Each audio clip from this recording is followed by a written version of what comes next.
नमस्कार, अस्सलाम वालेकुम, सत श्री अकाल, जय झूलेलाल।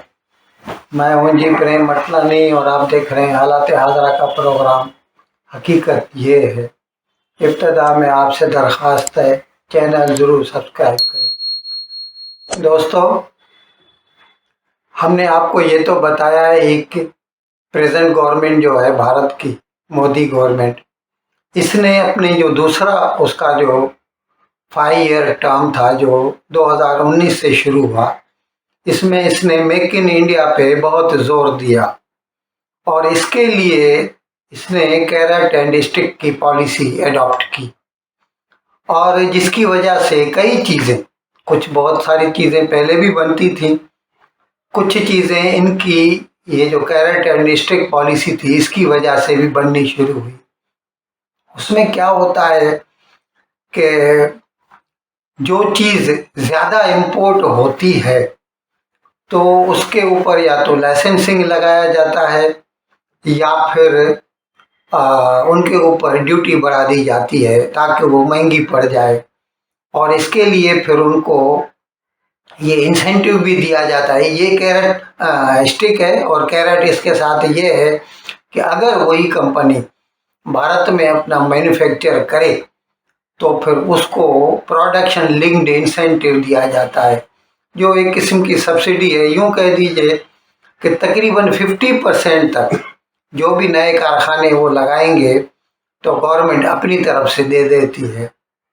और इसकी वजह से हमने देखा है कि पिछले 4-5 साल में, जैसे स्मार्टफोन पहले तो एक भी नहीं बनता था, अभी हर कंपनी यहाँ पर स्मार्टफोन बनाती है, यहाँ से एक्सपोर्ट करती है और अभी दुनिया का दूसरा बड़ा एक्सपोर्टर बन गया है स्मार्टफोन, भारत जो है।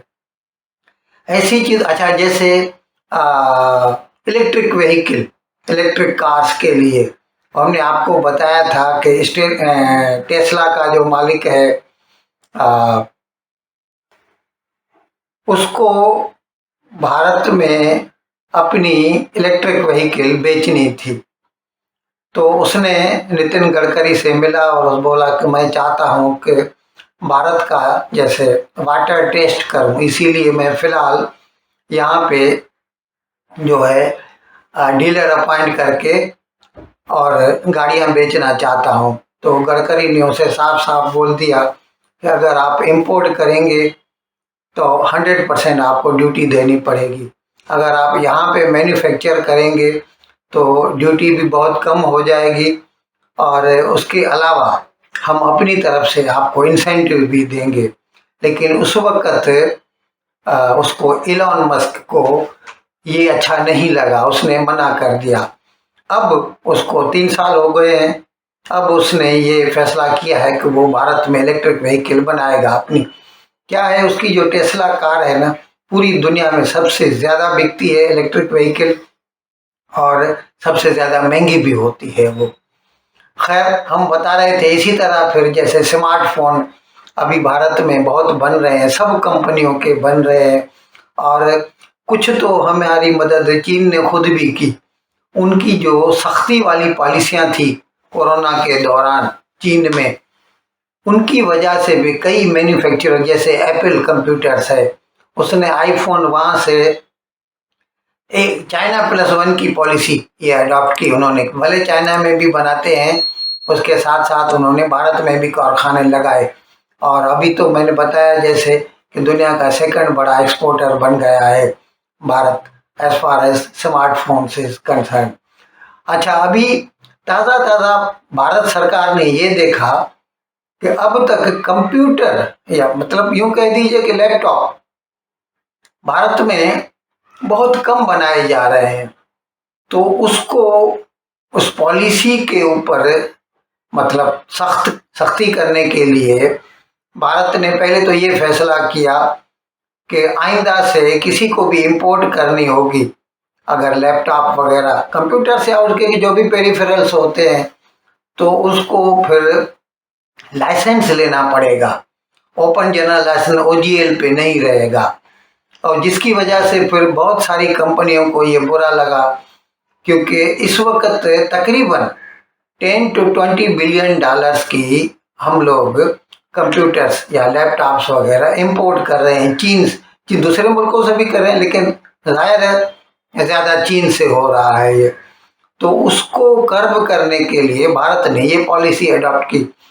तो फिर जब कंप्यूटर कंपनी वालों ने और जो जिनको भी ये लगते हैं उन्होंने ऐतराज़ किया, तो भारत सरकार ने उनको 3 माह की मोहलत दे दी, और जो कि अक्टूबर 31 को ख़त्म हो जाएगी, और 1 नवंबर के बाद लाइसेंसिंग शुरू हो जाएगी।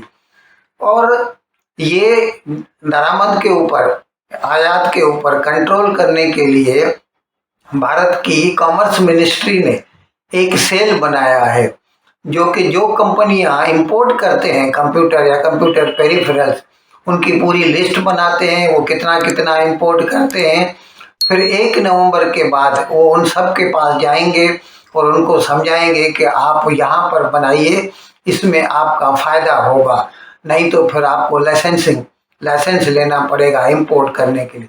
खैर, तो हम आपको बता रहे थे कि कैरेट एंड स्टिक पॉलिसी के तहत एक तो लाइसेंसिंग लगा दी, फिर कैरेट उसमें ये दिया कि 17,000 करोड़ रुपए की भारत सरकार ने जो है PLI अनाउंस कर दी, प्रोडक्शन लिंक्ड इंसेंटिव।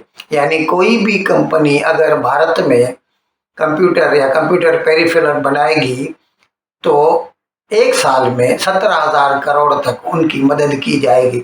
सबको थोड़ा थोड़ा करके दिया जाएगा, जितना जो इन्वेस्ट करेगा भारत में। तो अभी शुरू हो गया है, दूसरी कंपनियां भी बना रही हैं, लेकिन अभी अनाउंसमेंट आई है सैमसंग वालों की तरफ से। सैमसंग जो कि साउथ कोरिया की कंपनी है और दुनिया की बहुत बड़ी कंपनी है as far as electronics is concern, तो उसका एक अपना फैक्ट्री है इस वक्त ऑलरेडी ग्रेटर नोएडा, दिल्ली के नज़दीक जो है उत्तर प्रदेश में, वहाँ पर उनकी फैक्ट्री है जहाँ पर वो स्मार्टफोन बनाते हैं।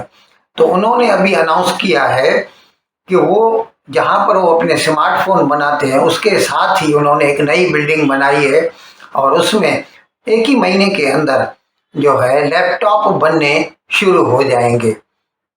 और ये सैमसंग ने तो शुरू किया ही है, इसके साथ साथ HP Hewlett Packard, Acer Taiwan की कंपनी है, या फिर डेल अमेरिका की कंपनी है, और लेनोवो चीन की कंपनी है। इन सब लोगों ने अभी अनाउंस किया है कि वो बहुत जल्दी ही भारत में लैपटॉप या कंप्यूटर्स या उनके जो भी एक्सेसरीज होते हैं, पेरिफेरल्स होते हैं, उन सब का मैन्युफैक्चर शुरू कर देंगे। और ये सब कुछ इस वजह से मुमकिन हो सका है कि मौजूदा भारत सरकार ने साइमल्टेनियसली जो ये कैरेट एंड स्टिक की पॉलिसी अडॉप्ट की है कि एक तरफ से अगर आप इंपोर्ट करना जारी रखते हैं तो फिर आपको लाइसेंस लेना पड़ेगा, आपको ज़्यादा ड्यूटी भरना पड़ेगी। अगर आप भारत में मैन्युफैक्चर करते हैं तो आपको ड्यूटी भी कम होगी, लाइसेंस की तो खैर ज़रूरत ही नहीं है उसमें। और उसके साथ साथ वो जितनी आप इन्वेस्टमेंट करेंगे 50% तो भारत सरकार अपनी तरफ से आपको दे देगी। तो ऐसी पॉलिसीज़ की वजह से पिछले चंद सालों में कई चीज़ों की मैन्युफैक्चरिंग में भारत में इजाफा हुआ है। जिस तरह हमने आपको बताया कि स्मार्टफोन, आईफोन कितने बनने शुरू हो गए हैं, अभी तकरीबन 30-40 हज़ार करोड़ के हर साल एक्सपोर्ट होते हैं भारत से। और बहुतों का एक प्रोग्राम भी मैंने किया था 2-3 रोज़ के आईफोन के जो एक्सपोर्ट्स हैं वो बहुत बढ़ गए हैं भारत से। तो it all boils down to the favorable policies of the present government, और जिनकी वजह से हम ज़्यादा मैन्युफैक्चरिंग भारत में देख रहे हैं। इन अल्फाज के साथ मैं आज का प्रोग्राम ख़त्म करने की आपसे इजाज़त चाहता हूँ, लेकिन विदाई लेने से पहले एक मरतबा फिर आपसे मेरी दरख्वास्त है कि जिस किसी साहब या साहिबा ने अब तक हमारे इस चैनल को सब्सक्राइब नहीं किया, हज़राए करम इसको जल्द से जल्द सब्सक्राइब करें, प्रोग्राम को लाइक करें, शेयर करें और घंटी का बटन दबाना न भूलें। बहुत बहुत शुक्रिया। खुदा हाफिज़।